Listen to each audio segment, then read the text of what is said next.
how could Moses have said to God, how come you are messing up with this people? Why are you doing bad to the Jewish people? Didn't he know that God does all for the good? Why didn't he have trust or faith?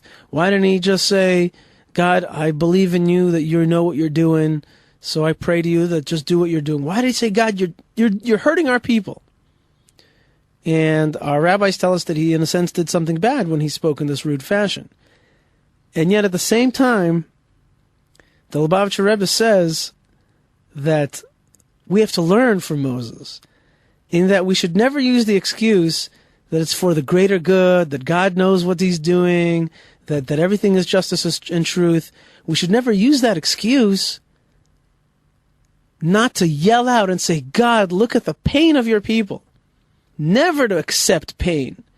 Never to accept your fellow Jew dying or being hurt and accept it by saying, well, that's God's will. No.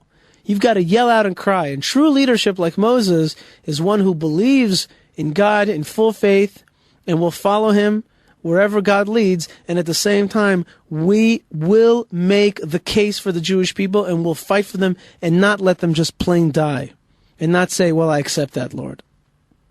And that's something very big. That's something very, very strong. And that's what I told my friends also, which is, this is a horrible thing. And it's awful that this murder transpired. We could easily just say, well, it's God's will. God says, no, you got to fight that. You can't accept that. You got to go nuts about it. You got to go nuts. You can't accept the pain and the exile and the torture and the enslavement of Jewish people. You cannot accept the murder of the Jewish people, especially by so-called peace partners. Now, the Arabs aren't the only people who are torturing our fellow Jews. My next-door neighbor asked me to help him write a letter. He's an Israeli, and he asked me to help him write a letter in English to the President of the United States. And I wanted to read to you. He says, Dear President George W. Bush, Shalom. My name is Guy Sagiv, and I live in the town of Beit El, that's biblical Bethel, in a small neighborhood situated right next to the place where Jacob had his dream of the ladder and the angels ascending and descending upon it. In your great country there is a Jew who is imprisoned, and he is my brother, the brother of all Jews. His name is Jonathan Pollard. He has been imprisoned in the U.S. for the past 22 years for the crime of espionage. He has served long enough, considering that his punishment is disproportional to other spies who worked even for enemy nations. Jonathan simply wanted to protect America's greatest ally, Israel. If I were Prime Minister of Israel, I would go to war against America to release Jonathan Pollard. Such is my conviction that this man should be set free. Although it would seem irrational to war with the world's greatest military superpower, we, the Jewish nation, have a superpower of our own, God, the Lord of armies, who has given us the power to fight for the just cause. However, there is no need for war because you, President Bush, have the power to release Jonathan. You have the opportunity to be remembered as one of the great political leaders of this era, and this one act of releasing an imprisoned Jew would earn you that title. The whole Jewish nation would laud you and remember you eternally as the leader who truly led. You will be arriving soon in the state of Israel in the Holy Land. As the door opens on Air Force One, Jonathan Pollard, a man who has served long enough, can emerge along with you. History will remember this glorious moment as one of your crowning achievements. You can do it. You can bring him home. Now, you have a choice either to be a messenger of God or not to be. If you do bring Jonathan home, I would be honored to come and shake your hand personally. Please, Mr. President, do the right thing. Respectfully, Guy Sagiv. And I think that's exactly the point, which is we've got to yell out. We've got to yell out. We've got to yell out and say, enough, enough. We cannot accept this. We cannot accept this. We cannot accept our brother being tortured, living almost in solitary confinement for 22 years. This is not a life. And it's unfair. It's not just. This is not what you give other prisoners. This is not the punishment you give convicts of similar crimes. It's wrong to do this. Jonathan signed a plea bargain deal. And yet that was taken away at the last minute. It's not the way to behave. And certainly it does not behoove America, a great nation that stands for justice, to be in the same league as other peoples who would torture Jews. And I think that I want to call out to President Bush, and I want to say to him, George W. Bush, you have a very special opportunity. You have a year to go in office, and you can do a lot of good. You are a man of justice, it seems. In Iraq, you're trying to bring justice. You went to fight the jihadists. You went to fight Saddam Hussein. You got rid of him. You got rid of evil in this world. You should not be in any way emulating a person like Saddam Hussein. Okay? Look at the Middle East. Look at the picture of the Middle East. Look at a huge map of the Middle East with 22 Arab countries and a tiny, tiny speck that is Israel. Now you want to divide this country in half and give the high ground, the biblical land, the heart of the Jewish people, to the Philistines, to the Arabs.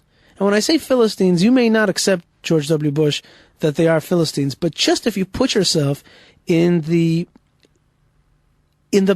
terms of the Bible, and that you're a great king, that you're coming to Israel, and let's say you even thought that you had some power over Israel, that you had some kind of rule over Israel, would you want to be remembered as one of those kings that was one of the enemies of Israel, that helped support the enemies of Israel, that propped up the enemies of Israel? That's what you're doing. You're propping up the enemies of Israel to cut away half of our land.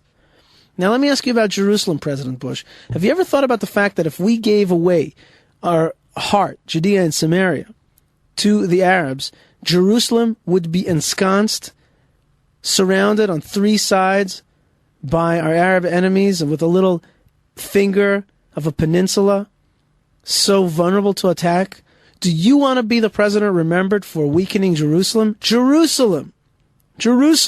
You have the power to be one of those kings that the Bible talks about, that strengthened Jerusalem, that gave strength to Jerusalem, that gave the Jewish people the right to build Jerusalem.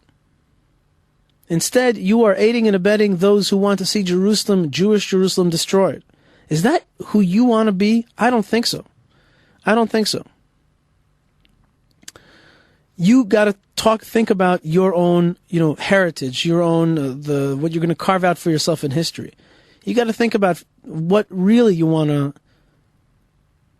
give yourself as a present, as an internal memory for all the Jewish people and the world, as Guy Sagiv wrote. You can be either the guy who weakened Jerusalem, weakened Israel, and took another step and gave the Arabs yet more and gave in to the Arabs yet again, or you can be the one who says, you know what, I'm going to break out of this paradigm that's been established by people who are not like you, people like Jimmy Carter, who are Israel haters. You supposedly are an Israel lover. Do you want to follow in his footsteps, cutting out chunks of land and giving it to our enemies? That's not you, President Bush. At least I don't think it is. Do you want to make peace in the Middle East? Is that what you're hung up about? No problem. You have the roadmap to Middle East peace. What is that roadmap? That roadmap is a strong Israel. That roadmap is pushing back radical Islam, the jihad juggernaut. If you will strengthen Israel and stop taking away from her own strength, give her the ability to shine. Let her shine. Don't listen to even Israeli leaders who tell you the opposite. Yes, you're a man of God, supposedly. You're a man who reads the Bible. So don't listen to people who tell you differently. And of course, the same goes for our leaders. But I'm talking to you right now. President Bush, you want peace in the Middle East? Bring back Jonathan Pollard. Strengthen Israel. Don't strengthen the hand of your enemies, not to mention our enemies. Don't strengthen the hands of those who will destroy Jerusalem. That is what they want. That is what they say they want. Don't give the Middle East into the hands of Iran, Hamas, Hezbollah.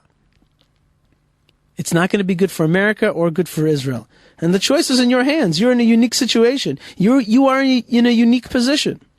And therefore I urge you to come on Air Force One, bring Jonathan Pollard, come to the Western Wall, come to the Temple Mount, Bow before the God of Israel, not before me certainly, not before anybody else, between the God of the world, the one who created the world. You can be in good graces with him. You can be remembered for good. You can have a place in the world to come with good acts. Or you can forfeit it. It's all too easy to lose it. It's all too amazing, noble, and glorious to earn it. That's my charge to you, President Bush, and I hope you hear it. From one Jew in Beit El to you, President Bush, from Beit El to 1600 Pennsylvania Avenue. Stay tuned. You are listening to Israel National Radio, Yishai Fleischer and Friends, broadcasting live from Beit El.